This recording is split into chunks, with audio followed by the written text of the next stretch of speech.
ಏನಪ್ಪ, ಏನ್ ಸಮಾಚಾರ? ಹಾಗೆ ತಲ್ಲೀನಾಗ್ಬಿಟ್ಟಿದೆಯಲ್ಲ, ಯಾವ ಲೋಕದಲ್ಲಿದ್ದೆ? ಗಂಧರ್ವ ಲೋಕದಲ್ಲಿ. ಗಂಧರ್ವ ಲೋಕನ? ಒಬ್ನೇ ನಾ ಜೊತೆಲಿ ಯಾರಾದ್ರೂ ಇದ್ರ?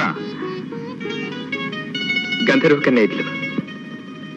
ಪರವಾಗಿಲ್ವೇ, 500 ತುಂಬಾ ಮುಂದುವರೆದು ಬಿಟ್ರು. ಏನವರೇ, ಗಂಧರ್ವ ಕನ್ಯೆಯರ? ಸನ್ಯಾಸಿ ಸಂಸಾರಿ ಆದಾಗೆ.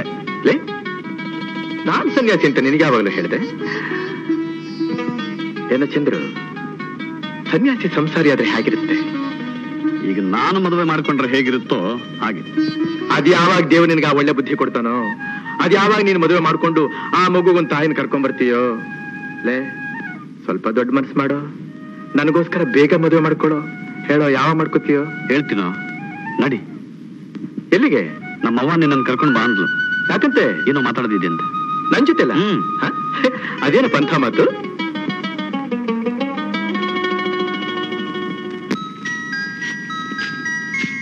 ಅಮ್ಮ,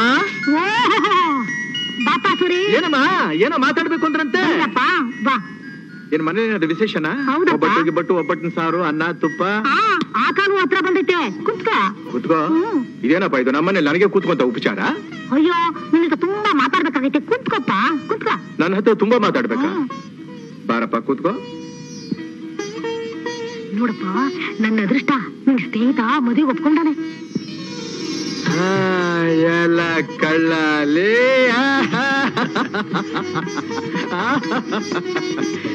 ಚಂದ್ರ ಚಂದ್ರ, ಎಂಥ ಸಿಹಿ ಸುದ್ದಿ ಕೇಳ್ಬಿಟ್ಟ ನಾನು. ದೇವ್ರು ಎಷ್ಟು ಒಳ್ಳೆ ಬುದ್ಧಿ ಕೊಟ್ಬಿಟ್ಟ ನಿನಗೆ. ನಾನೇ ಧನ್ಯ ಕಣ, ನಾನೇ ಧನ್ಯ. ರೇ ಚಂದ್ರ, ನಿಂದ ಮದುವೆ ಆದ ತಕ್ಷಣ ನಾನು ಒಂದ್ ಮದುವೆ ಮಾಡ್ಕೊಂಡ್ಬಿಡ್ತೀನಿ ಕಣ. ಹೌದಾ?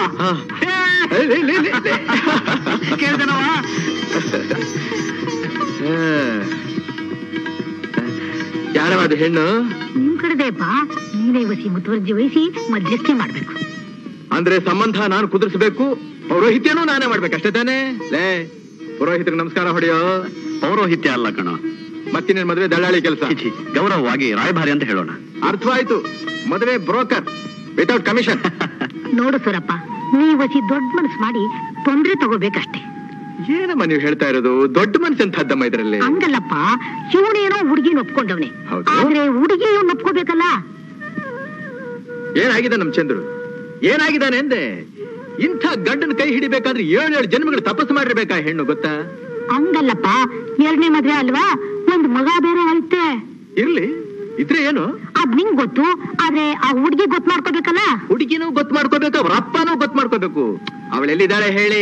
ದೇವಲೋಕದಲ್ಲಿರ್ಲಿ, ಎಳ್ಕೊಂಬಂದು ಹಸೆ ಮನೆ ಮೇಲೆ ಕೂರ್ಸೋ ಹೊಣೆ ನಂದು. ಅಷ್ಟ್ ಮಾಡಪ್ಪ ಸಾಕು, ಈ ಮನೆ ಬೆಳಕ್ ಮಾಡ್ ಪುಣ್ಯ ನಿನಗೆ ಸಿಗ್ತೈತೆ. ನೋಡಿ ನೋಡಿ, ನೀವ್ ಅಷ್ಟೆಲ್ಲ ದೊಡ್ಡ ಮಾತಾಡಬೇಡಿ. ಈ ಸೂರ್ಯ ಆಡ್ದ ಮಾತು ಯಾವ ತರ ತಪ್ಪಿಸ್ಕೊಂಡಿದ್ದಾನ?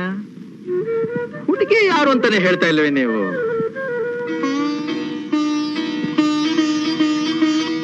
ಯಾರು ಚಂದ್ರ ಭಾಗ್ಯವತಿ? ನೀನೇ ಹೇಳವ. ಓ, ನಾಚಿಕೆ ಬೇರೆ ಅವನಿಗೆ. ಅದೇ ಕಣಪ್ಪು, ನಿಮ್ಮೂರ್ ಹಿರೇಗೌಡ್ರ ಮೊಮ್ಮಗಳು ಗಿರಿಜಾ.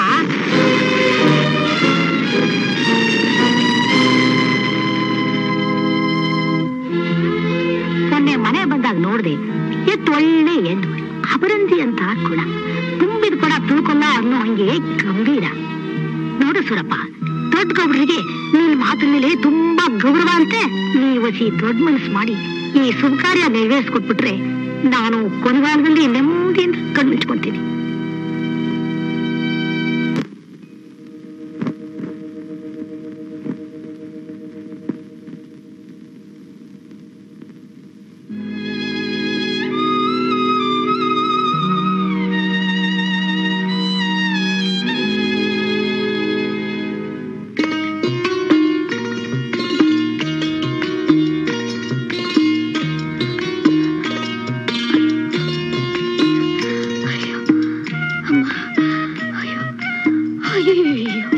ಅಲ್ಲಿಂದ ಓಡಿ ಓಡಿ ಓಡಿ ಇಷ್ಟೊಂದು ಸುಸ್ತಾಯ್ತು. ನಿಧಾನವಾಗಿ ಬರೋಣ ಅಂದ್ರೆ ಮನಸ್ಸು ಕೇಳಲ್ಲ. ಏನ್ ಮಾಡೋದು? ಒಂದು ಕ್ಷಣ ನಿಮ್ಮನ್ನ ನೋಡದೆ ಇದ್ರೆ ನನ್ನ ಕೈಯಲ್ಲಿ ತಡೆಯೋಕ್ಕಾಗಲ್ಲ. ಹೌದು, ನನ್ ಸೂರ್ಯ ನಾವ್ ನೋಡ್ಬೇಕು ಅಂದಾಗ ಗೌರಿ ಶಂಕರದ ಮೇಲಿದ್ರು ಬಂದೇ ಬರ್ಬೇಕು ಅಲ್ಲ ಅಂತೀರಾ?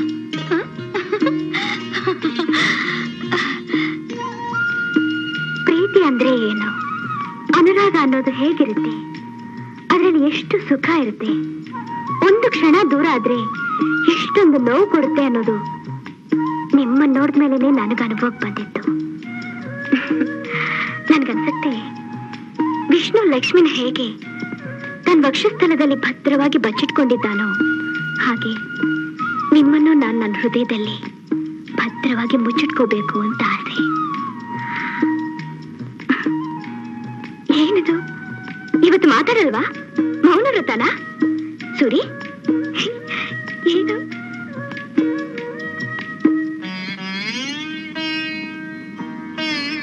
ಯಾಕೆ ಯಾಕೆ ಹೇಗಿದ್ದೀರಿ?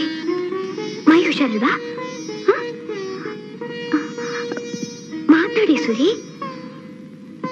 ದೇವರು ಮಾತಾಡೋ ಶಕ್ತಿನ ಕೊಡದೇ ಇದ್ದಿದ್ರೆ ಎಷ್ಟು ಚೆನ್ನಾಗಿರ್ತಿತ್ತು ಅನ್ಸುತ್ತೆ. ಅದ್ಯಾಕೆ ಹಾಗಂತೀರಾ? ನಾನೇನಾದ್ರೂ ನಿಮಗೆ ಬೇಜಾರಾಗೋ ಹಾಗೆ ಮಾತಾಡಿದ್ನಾ? ಛೆ, ಎಲ್ಲಾದ್ರೂ ಉಂಟ? ನಿನ್ನ ನೋವಾಗದ ಹಾಗೆ, ನಿನ್ನ ಮನಸ್ಸಿಗೆ ಬೇಸರವಾಗದ ಹಾಗೆ ಹಾಗೆ ಮಾತಾಡಬೇಕು ಅಂತ ನನ್ನ ಮನಸ್ಸಿನ ಜೊತೆ ನಾನೇ ಹೋರಾಟ ನಡೆಸ್ತಾ ಇದ್ದೀನಿ.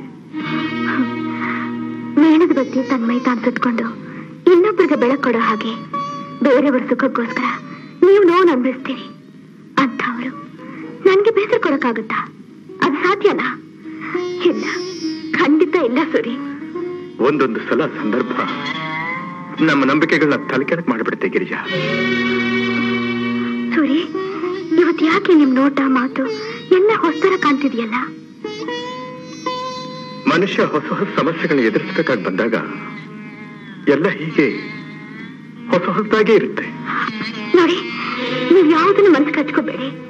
ನೀವು ನನ್ಗೆ ಏನು ಹೇಳ್ಬೇಡಿ, ನಾನು ನಿಮ್ಗೆ ಏನು ಹೇಳಲ್ಲ. ಇಬ್ರು ಹೀಗೆ ಇದ್ಬಿಡೋಣ.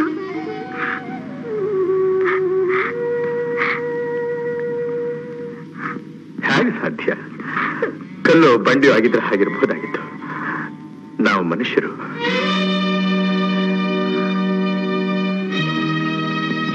ಗಿರಿಜಾ, ಇನ್ಮೇಲೆ ನೀನು ನನ್ನ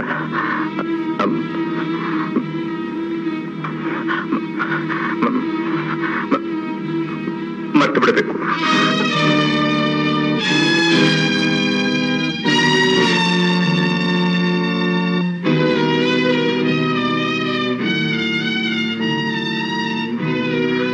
ಅಷ್ಟೇನಾ? ಇನ್ನೂ ಏನಾದ್ರೂ ಇದೆಯಾ? ಇದೆ. ನೀನು ನನ್ನ ಸ್ನೇಹಿತ ಚಂದ್ರು ಇದ್ದಾನಲ್ಲ, ಅವನ್ನ ಮದುವೆ ಮಾಡ್ಕೋಬೇಕು.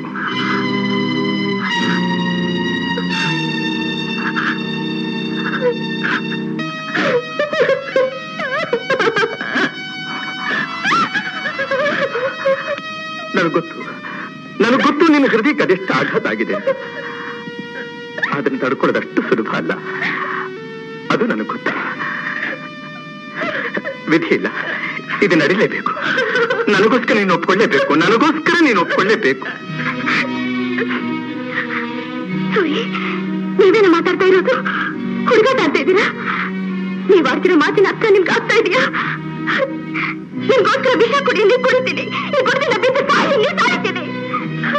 ಅಸಾಧ್ಯವಾದನ್ನ ಮಾಡು ಅಂದ್ರೆ ಹೇಗ್ರಿ ಸಾಧ್ಯ? ನೀನು ಮನಸ್ಸು ಮಾಡಿದ್ರೆ ಖಂಡಿತ ಸಾಧ್ಯ. ಅದು ಹೇಗ್ರಿ ಮನಸ್ಸು ಮಾಡಕ್ಕಾಗತ್ತೆ? ಮನಸ್ಸೊಬ್ರು ಕೊಟ್ಟು ದೇಹನೊಬ್ರಿಗೆ ಒಪ್ಸೋಣ ಏನಂತಾರೆ ಅಂತ ಗೊತ್ತೇನು? ಅದಕ್ಕೆ ನಾನು ಹೇಳ್ತಾ ಇದ್ದೀನಿ, ನನ್ನ ಮರೆತು ಬಿಡು, ನನ್ನ ನೆನಪನ್ನ ನಿನ್ನ ಹೃದಯದಿಂದ ಸಂಪೂರ್ಣವಾಗಿ ಕಿತ್ತು ಹಾಕಿಬಿಡು ಅಂತ. ಸಾಧ್ಯ? ಗಿಡ ಆದ್ರೆ ಕಿತ್ತು ಹಾಕ್ಬೋದು, ಮರ ಆದ್ರೆ ಕಡ್ದು ಹಾಕ್ಬೋದು. ಅಚಲವಾಗ ನಿಂತಿರೋ ಪರ್ವತನ ಆಗತ್ತೇನ್ರಿ? ನೀನು ಹೀಗೆ ಹಠ ಮಾಡಿದ್ರೆ ನಾನ್ ಮಿತ್ರ ದ್ರೋಹಿ ಆಗ್ತೀನಿ.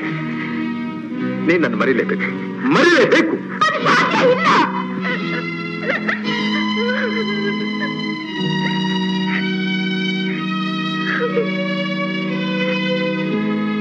ಗಿರಿಜಾ, ತನ್ನ ಸುಖಕ್ಕೋಸ್ಕರ ಬಾಳೋನು ಮನುಷ್ಯ ಅಲ್ಲ, ಇನ್ನೊಬ್ಬರ ಸಂತೋಷಕ್ಕೋಸ್ಕರ ಬದುಕೋನೇ ನಿಜವಾದ ಮನುಷ್ಯ. ಸೂರಿ, ನಿಮಗೆ ಸಂತೋಷ ಇಲ್ಲದೆ ಹೋದ್ರೆ ಇನ್ನೊಬ್ಬರಿಗೆ ಹೇಗೆ ಸಂತೋಷ ಕೊಡಕ್ಕಾಗತ್ತೆ? ನೀನ್ ತಿಳ್ಕೊಂಡ್ರ ಸಂತೋಷ ನಿಜವಾದ ಸಂತೋಷ ಅಲ್ಲ, ತ್ಯಾಗದಿಂದ ಸಿಕ್ಕೋ ಆನಂದನೇ ನಿಜವಾದ ಆನಂದ. ನೋಡಿ, ನನಗೆ ತ್ಯಾಗ ಅನ್ನೋ ಪಟ್ಟನೂ ಬೇಡ, ಉದ್ಯೋಗ ಇದರ ಆನಂದನೂ ಬೇಡ. ನನಗೆ ಬೇಕಾಗಿರೋದು ನೀವು, ನಾನು ಬಾಳ್ಬೇಕಾಗಿರೋದು ನಿಮ್ ಜೊತೆಲಿ. ಇಲ್ಲ ಗಿರಿಜಾ, ನೀನ್ ಬಾಳ್ಬೇಕಾಗಿರೋದು ಚಂದ್ರ ಜೊತೆನಲ್ಲಿ. ಅವನು ನೀನ್ ತುಂಬಾ ಇಷ್ಟಪಟ್ಟಿದ್ದ. ನಾನು ಸೂರ್ಯ ಹೆಂಡತಿ ಆಗೋಣ ಅಂತ ಅವನು ಗೊತ್ತಿಲ್ಲ. ಅವನು ಗೊತ್ತಿರೋ ಅವ್ರ ಅಪ್ರಾಣಿ ಇದಕ್ಕೆ ಅಪೇಕ್ಷೆ ಪಡ್ತಾ ಇರ್ಲಿಲ್ಲ. ಯಾಕೆ ಹೇಳಿಲ್ಲ ನೀವು? ಅವಕಾಶ ಆಗ್ಲಿಲ್ಲ.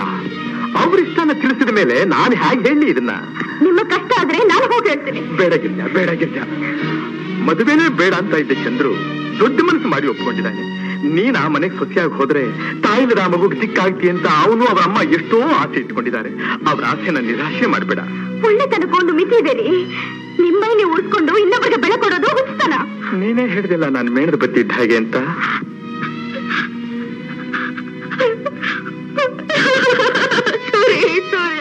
ನೀವೇನಾದ್ರೂ ಕೈ ಬಿಟ್ರೆ ನಾನು ಉಳಿಯೋದಿಲ್ಲ ಸೂರಿ, ನಾನು ಉಳಿಯೋದಿಲ್ಲ. ನೀವೇನಾದ್ರೂ ಕೈ ಬಿಟ್ರೆ ನಾನು ಉಳಿಯೋದಿಲ್ಲ ಸೂರಿ. ನಾನು ಅಷ್ಟೇ ಗಿರಿಜಾ, ನೀನೇನಾದ್ರೂ ನನ್ನ ಮಾತು ನಡೆಸಲಿಲ್ಲ ಅಂದ್ರೆ ನಾನು ಉಳಿಯೋದಿಲ್ಲ.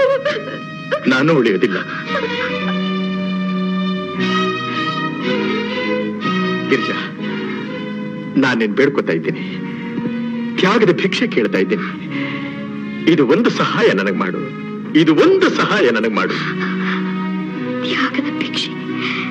ತ್ಯಾಗದ ಭಿಕ್ಷೆ. ತ್ಯಾಗದಲ್ಲಿ ಆನಂದ ಇದೆ ಅಂತ ಹೇಳಿದ್ರಲ್ಲ, ನಿಜವಾಗಿ ನೀವು ಆನಂದವಾಗಿದ್ದೀರಾ ಸೂರಿ? ನೀವು ನನಗೆ ಮಾಂಗಲ್ಯ ಕಟ್ಟದೇ ಇರ್ಬೋದು, ಆದ್ರೆ ಮಾನಸಿಕವಾಗಿ ನಾನು ಯಾವತ್ತೂ ನಿಮ್ ಹೆಂಡತಿ ಆಗ್ಬಿಟ್ಟಿದ್ದೇನೆ. ನನಗ್ ಗೊತ್ತು ನಾನು ಸೂರಿ ಯಾವತ್ತೂ ನನ್ನ ಕೈ ಬಿಡಲ್ಲ. ನನ್ನ ಸೂರಿ ಯಾವತ್ತೂ ನನ್ನ ಕೈ ಬಿಡಲ್ಲ. ನನಗೊತ್ತು ನನ್ನ ಸೂರಿ ಯಾವತ್ತೂ ನನ್ನ ಕೈ ಬಿಡಲ್ಲ. ನನ್ನ ಸೂರಿ ಯಾವತ್ತೂ ನನ್ನ ಕೈ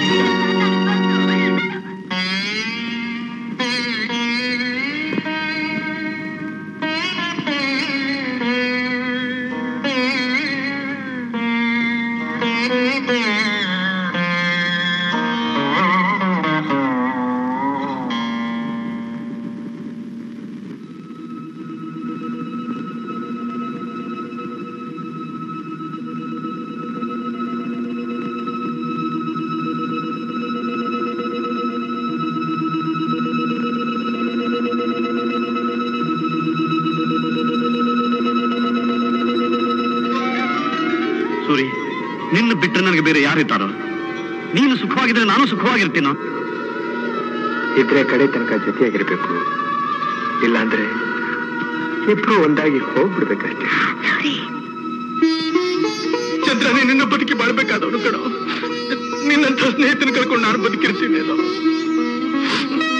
ನೀವೇನಾದ್ರೂ ಕೈ ಬಿಟ್ರೆ ನಾನು ಉಳಿಯೋದಿಲ್ಲ ಸೂರಿ, ನಾನು ಉಳಿಯೋದಿಲ್ಲ. ನೀವೇನಾದ್ರೂ ಕೈ ಬಿಟ್ರೆ ನಾನು ಉಳಿಯೋದಿಲ್ಲ. ಅವಳೆಲ್ಲಿದ್ದಾಳೆ ಹೇಳಿ?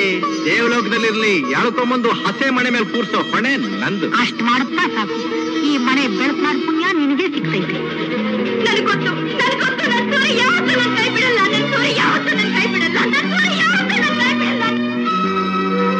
ಸೂರಿ, ನಿನ್ನ ಬಿಟ್ಟರೆ ನನಗೆ ಬೇರೆ ಯಾರಿದ್ದಾರೋ? ನೀನು ಸುಖವಾಗಿದ್ರೆ ನಾನು ಸುಖವಾಗಿರ್ತೀನೋ?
ಬನ್ನಿ, ಸಪ್ತಪದಿ ಬನ್ನಿ.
ಸುರಿ, ನೀನ್ ತುಂಬಾ ದೊಡ್ಡ ವ್ಯಕ್ತಿ.